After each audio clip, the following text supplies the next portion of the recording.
Good evening, Mordas or Finkelstein, the distinguished family of Rabbi Yehuda Pinchas Symes, Olav Shalom, and ladies and gentlemen.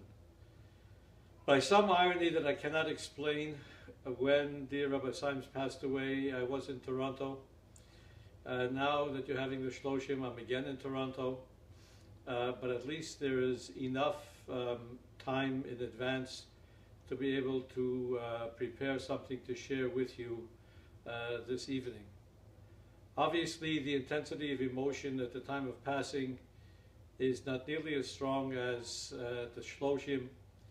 At a funeral, we cry and lament, and we are torn about the loss that we have suffered. And at Shloshim, we have a chance to be even more reflective on the gravity of a loss.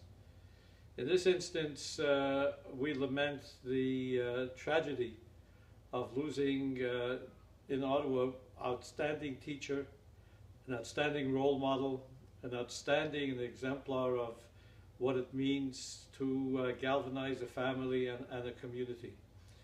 Rabbi Symes was a heroic figure. And as time passes, we become more and more aware of his heroism, his greatness, his courage, and the example that he has set. We have always said that the best teachers are ones who not only teach when they are here, but they also teach when they are not here. Sivsosov dovavos bekever, that a person speaks even from the grave, can be aptly applied to dear Rabbi Symes. His Hebrew name was Yehuda Pinchas. Now, Yehuda and Pinchas is a very interesting combination. There are not many people in your life or mine that I know had this combination. It's unique as Rabbi Symes was. But one of the things that combines Yehuda and Pinchas is that both of them were figures who, when they were confronted with a challenge, they stepped up to the plate and they delivered. In very difficult circumstances, they delivered. For Yehuda, the staying in the Torah, Ata Yeducha Achecha, the bracha that Yaakov gave to him, that people would, shall we say, not bow down to him, but thank him and acknowledge his greatness. Go. And to acknowledge his greatness, how would you do that? Midrash Rabbah tells us that we are known as Yehudim. The acknowledgement that we give is that we call ourselves by the name of Yehuda. He becomes the identifying marker of who we are. And the greatest tribute we give to Yehuda of Ata Yeducha is that we call ourselves by that name. This is actually quite an acknowledgement of Yehuda's outstandingness. And we are here tonight, we ask ourselves, what can we do to perpetuate the memory of Yehuda Pinchas, Rabbi Yehuda Pinchas Symes? One, it's a suggestion to perpetuate his memory. People thinking of when they're having children, to think of them carrying his name.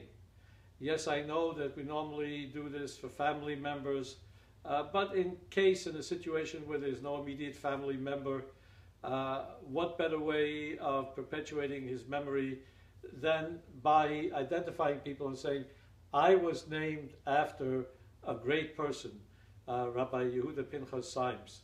And the greatness, as we said about Yehuda and Pinchas, of stepping up to the plate in extenuating circumstances and shining as an example for what it is that we do when we're reacting to life's sometimes challenging moments.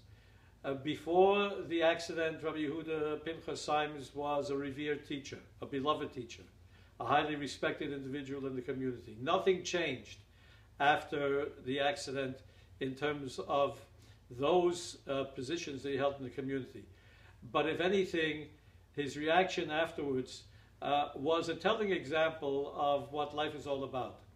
Because no one can live a life free from challenges. And the question and what defines us as individuals is how we react when things happen that are total surprises, sometimes bad shocks.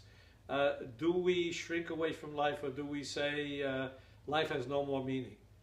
In the case of Rabbi Yehuda Pinchas Symes, what he did afterwards is totally extraordinary. He was able to, in a situation when lesser people would have given up, or certainly would have shrunk away from being involved in anything, he reaffirmed life. He courageously soldiered on, actually came back to teach. He also set a high bar for what happens when you're put into a suffering situation such as he. Yes, he had the tremendous support of his dear and beloved wife Shendel, of a family that adored him, a community that revered him. But what he did was to give them further and further encouragement, never complaining, always saying, this is not a tragedy, this is an opportunity. And what he was able to do was take a most trying circumstance and make it into a triumph. And we stand here tonight contemplating his memory, contemplating his legacy.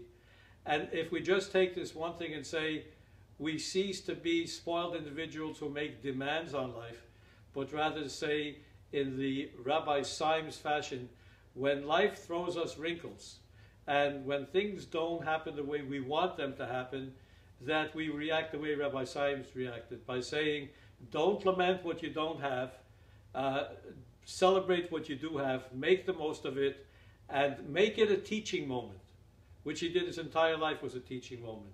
And the beauty and the magic of his life is those teaching moments, they remain with us. At this Shloshim, we realized that he was a master teacher in his lifetime, and he remains a master teacher after his passing.